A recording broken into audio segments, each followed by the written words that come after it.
Click on the plus sign, or the same sign you click on to go into galleries when you want to post a picture. Then select the background that you'd like to use. You can go into galleries and select a picture or a background.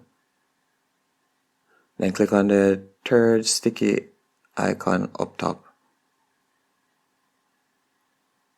And then there you see the options pop up. Click on questions. And you can post your question right there. Ask me anything.